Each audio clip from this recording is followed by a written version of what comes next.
you discipline a child who just doesn't care? You don't. Instead, I want you to work on the relationship, and I'm going to tell you exactly how. You are not ready for discipline and consequences yet.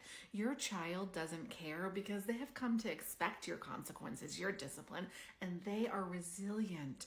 We need to turn the tables, to change your approach so that you have a relationship with your child and the relationship can drive the cooperation.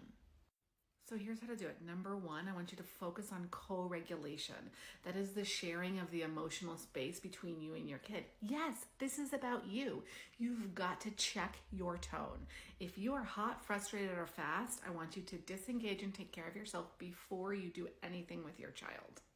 I even want you to turn your phone on and listen to what you sound like. Do this like when you're getting out the door in the morning or when you're trying to move somewhere. Just turn it on. You don't have to show it to anyone, but after the interaction, I want you to listen to how you sound.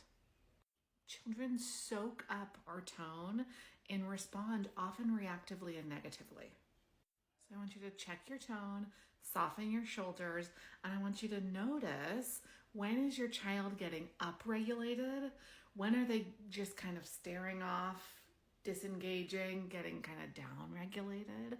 And what can you do in order to bring them back to a good, flexible, stable state of regulation? Do that for a whole day. Just notice your own regulation, your child's regulation, knowing that your emotional state, your child is going to take on in a good state of regulation is flexible but stable. On day 2, I want you to focus exclusively on praise and presence. You have got to get present with your child. You do not need to do 100 hours of Legos. I would rather you have a 5-second touch check-in or a 5-minute play than halfway there for an hour and a half. Get present, notice, and see your child. Slow down to be in their world. And praise. When you are praising your child, number one, presence is the highest form of praise.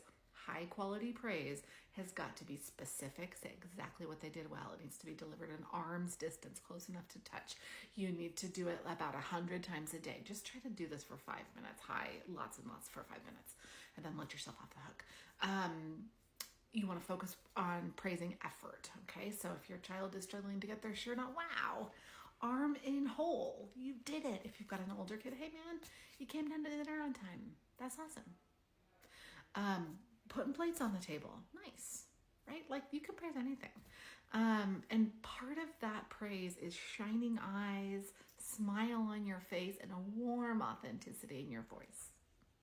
Number 3, melodic intonation. I want you to use that nice sing-song voice. If your kid is older, if they hate melodic intonation, you can think about wrapping a nice warm blanket around your child with your voice, okay? You can use rhythm, chants. There's lots of ways to do this.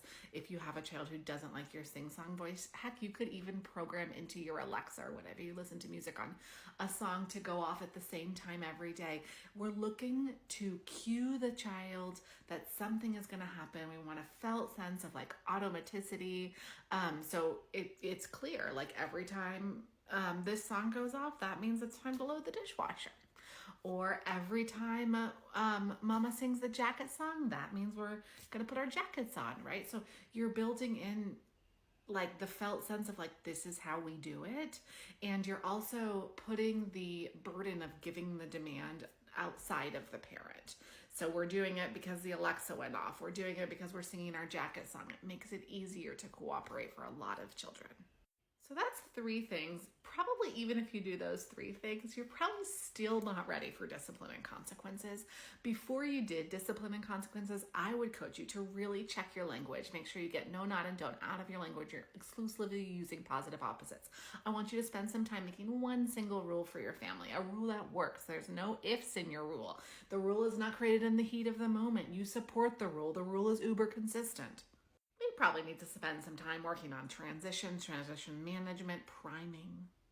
I'd love to dig into your child's brain system before we do discipline and consequences so we can better understand the perspective that they're coming from. We need to consider any extra supports they might need. We need to think about how you're delivering help when help is needed. We want to practice weaving all of these tools together in everyday situations so that you know how to draw on the different tools, which ones work for your kid. I want to consider how kids think and how children's thought process impacts your parenting, and then maybe, just maybe, you will be ready to do natural and logical consequences for 2% of your parenting. So 98%, all the other stuff, 2%, natural and logical. It's not going to be an issue if your child cares or not, because you're using all of those other tools and you care about your child. So if they don't care right now, go to the link in bio, book a call with me, and I will take you through in my program all of these tools. I will help you figure out how to build this together so that your child can cooperate and you're not stuck in this place of like, oh my God, I can't even do it. They don't even care. I can't even take anything away. They don't care. You've got this, dear ones.